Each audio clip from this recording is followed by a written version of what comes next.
Hey everyone, it's low carb and keto nutritionist Amy Berger here again with the next installment in how to do keto without the crazy. I hope to have this apartment up and running sometime soon. I mentioned in one of my earlier videos that I just moved to a new place and I'm still waiting for some furniture to be delivered. So I haven't hung any artwork up on the walls. You can see I've got this bookshelf that I haven't even put anything on yet, and it's still kind of folded up because I don't know where to put it yet. So at some point, there will be a nicer background behind me. But until that happens, thanks for staying with me and watching these videos anyway. Um, just one piece of business before we start. If you are in the Atlanta, Georgia area on Saturday, February 16th, I think it's a Saturday, February 16th, I will be appearing and speaking at an event sponsored by the company Adapt Your Life. So if you just search Adapt Your Life Atlanta, the event should come up and you'll be able to get a ticket. Dr. Eric Westman will be there, Dr. David Jockers will be there, and another doctor, I forget his name, but we'll all be giving low carb, keto oriented talks. So if you are near the Atlanta area, we're going to be in Lawrenceville, Georgia, I think, which is a suburb. So check us out in Lawrenceville on Feb 16. Today's topic is medication on keto. And obviously, big disclaimer for this video, I'm not a physician, I'm not a medical professional, I'm a nutritionist. So none of this is medical advice, and I'm not curing, diagnosing, preventing, or treating any medical illness, any disease here in these videos. What I am trying to do is provide information, provide education that you can then use to work with your licensed medical professionals to help you do keto safely and navigate your medications on keto. So the theme for this video is don't blame keto for what the medication did. And what that means is when you adopt a very low carb or ketogenic diet, the changes that happen to your body are sometimes so rapid and so powerful that your need for medication changes very quickly. You either can eliminate the medication altogether or you need a lower dose. And again, obviously, like I said, work with your medical care team to determine how to adjust this stuff for you. But if keto is great. Keto is very, very therapeutic, very healing, very helpful for so many things. But that doesn't mean that you can just jump in and do it willy-nilly if you are on certain medications. You really want to do this safely. You don't want to have any unintended dangerous situation for yourself. So you have to work with a medical professional that understands how keto works. All right. If you start to experience a lot of unpleasant, weird things, again, don't blame keto when it's probably the medication. It's not that keto is not safe for you to do or the keto is contraindicated. It's the combination of keto with a medication or multiple medications that you no longer need or you need less of thanks to keto, because of the way keto is changing your body and changing your physiology.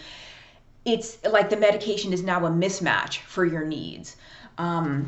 So if you adopt a ketogenic diet and you continue to take the same dose of medication you were using while you were eating a large amount of carbohydrate, you might become over medicated. The medications become too powerful and then they induce all these weird, gnarly problems. So we're going to talk about 3 or 4 individual categories of medication, but whatever medication you're taking for anything, look at the insert it comes with, do some research, understand the mechanisms by which it works. Meaning, if you're on a blood pressure medication, don't just say, oh, well, I'm on this to lower my blood pressure.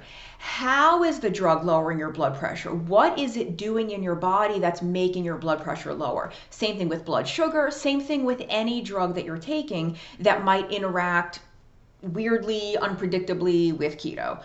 But we're going to look at a couple of specific cases that are common in people on low carb or keto diets or in people who might look to adopt this way of eating. Obviously, the first is diabetes medications. The biggest threat to properly and safely implementing keto is insulin injections, but any diabetes medication, including all the oral drugs, just the pills, can interfere with keto and you need to adjust these meds. Metformin seems to have less of this issue. Metformin seems okay even for people on keto or low carb, but most other diabetes drugs, especially insulin, really have to be adjusted.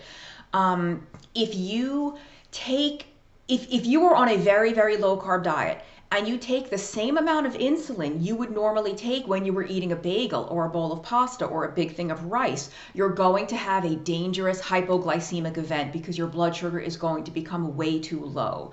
The reason that we take insulin if we have type 2 diabetes that's poorly managed or some other hyperglycemia, whatever, is because we're eating a lot of carbs and we have to take the insulin to treat the carbohydrate intake. When you're not eating the carbs, if you take that same amount of insulin, you can see that that's a big mismatch there. You're going to be in a dangerous situation. Dr. Eric Westman and his colleagues published a paper just a couple of months ago with guidelines for other physicians on how to reduce medication safely in patients that adopt a ketogenic diet. And they said that in type 2 diabetes, the blood sugar normalizes so rapidly that sometimes insulin injections have to be discontinued on the first day that somebody adopts this way of eating. The first day. The blood sugar comes down so easily and so nicely when somebody is not eating any sugar or starch that if they take their same bolus of insulin, they're going to be in big trouble. But again, this can happen with the oral medications too, with pills and with capsules and stuff like that.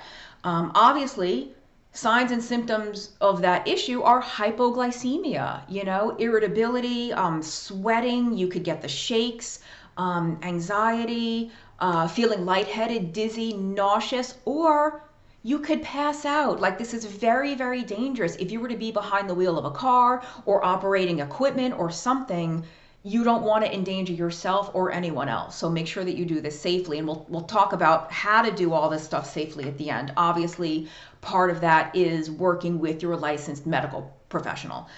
But again, if you ever have those issues, it's not keto, it's the combination of keto with your medication. So you don't need to stop keto, you need to have your medication adjusted properly.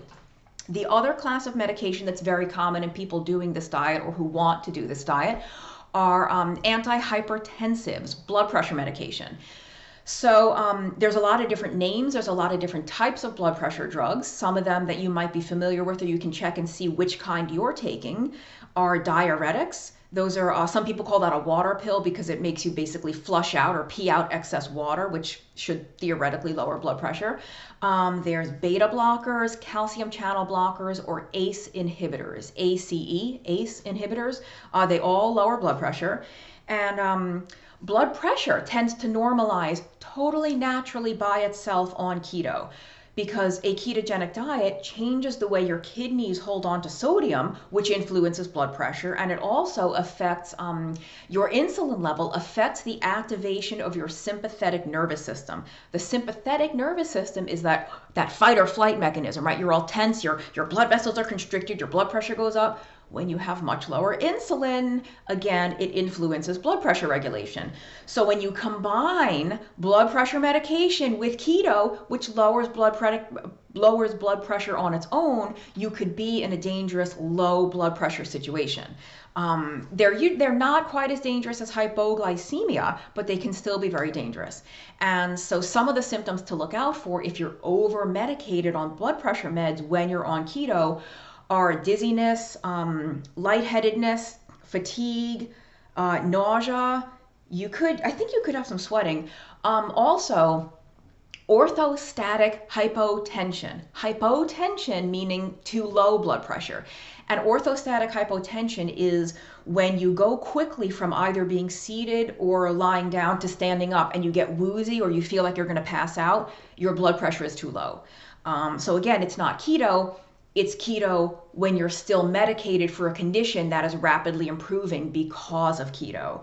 And the blood pressure doesn't usually normalize as quickly as the blood sugar. It doesn't happen within like hours to days to weeks. It can take weeks or months, but it does normalize over time. So keep an eye out for those things. And you can even get one of those home, like those cuffs. They have those home blood pressure cuffs.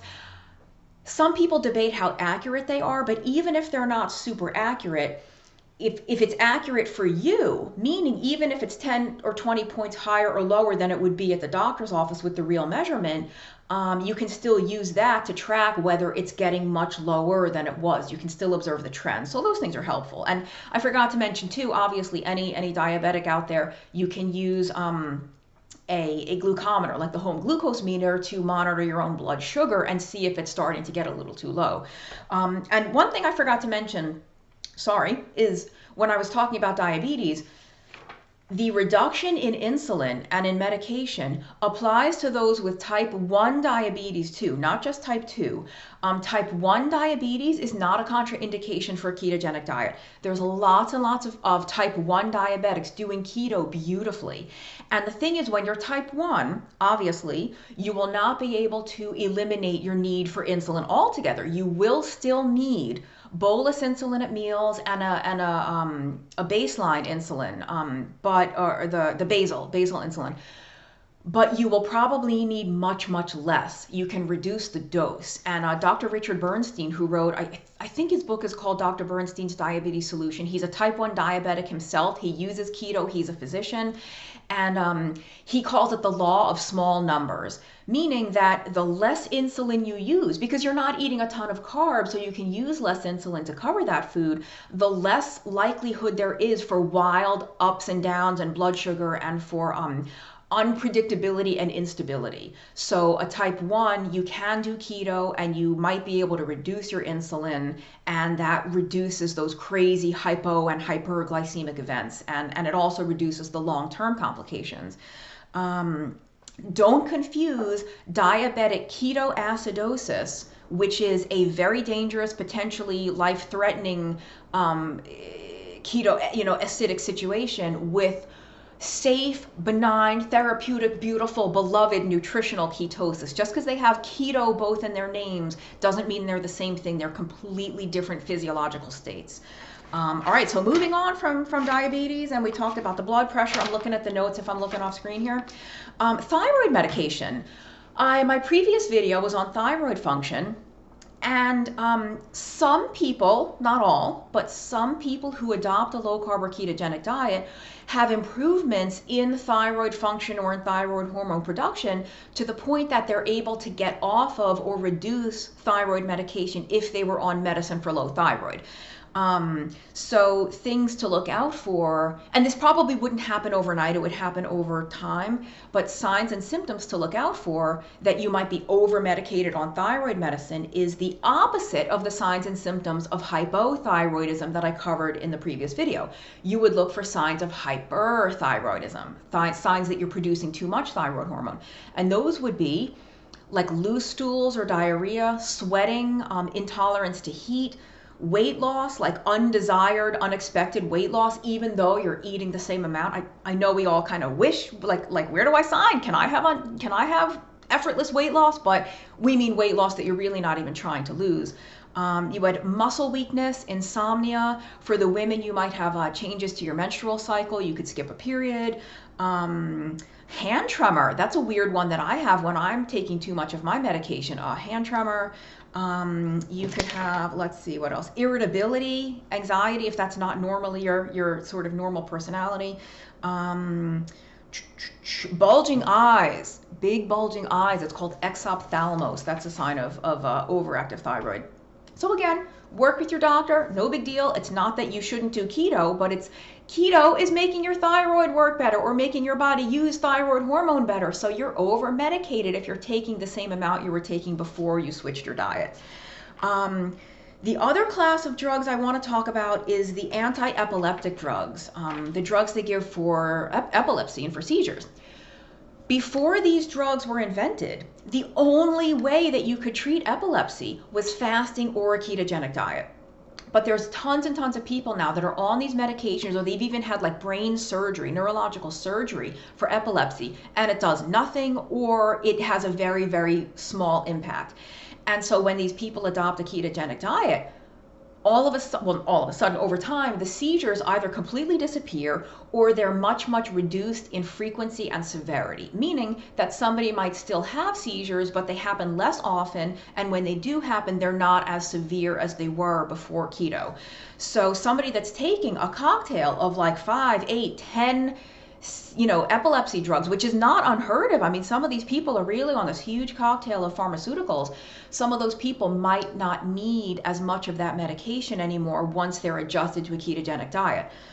There's many, many very encouraging and heartening, beautiful stories of patients with epilepsy using keto having really, really dramatic improvements in epilepsy.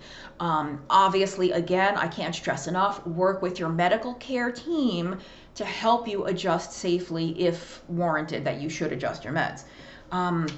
Something quick I want to say about medication in a different light with regard to keto is that certain medications interfere with fat loss.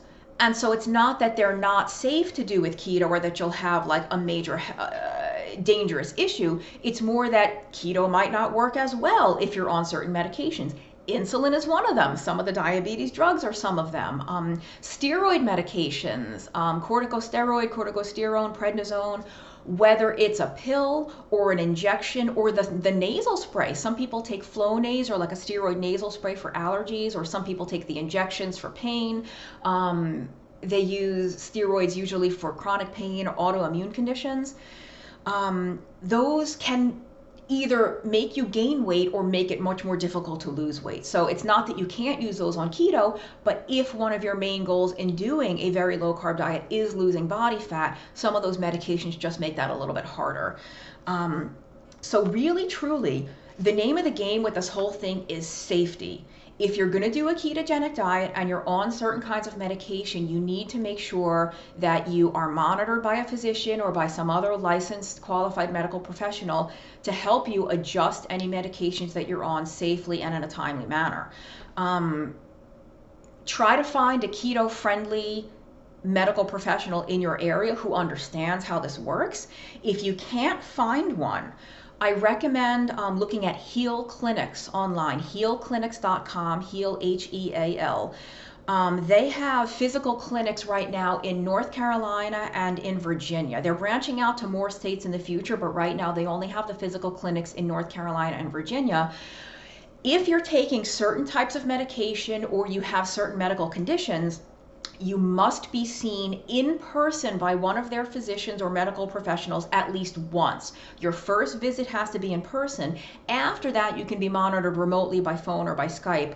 But Heal Clinics hooks you up with a keto knowledgeable medical professional and partners you with a health coach that is designed to help you have kind of a longer term program with support, not just medical support, but emotional support, recipe support, encouragement, motivation, to keep you on plan for things like type 2 diabetes, obesity, PCOS, type 1. I'm sure they do all kinds of various issues for people that want to do keto. And I would say, if you live on the West Coast, I mean, it doesn't really help if you're overseas, but if you're on the West Coast of the United States or anywhere nowhere near Virginia or North Carolina, I still recommend checking them out if you're on certain medications and you want help doing keto safely, because I'll tell you what, even if you have to be seen by somebody in person, that one visit, and you have to buy a plane ticket and maybe pay for a night at a hotel in Virginia or North Carolina, it is worth every single penny if you are able to do this safely and over time, get off those medications or taper down the dose or just get healthy, improve your life safely with a medical professional helping you.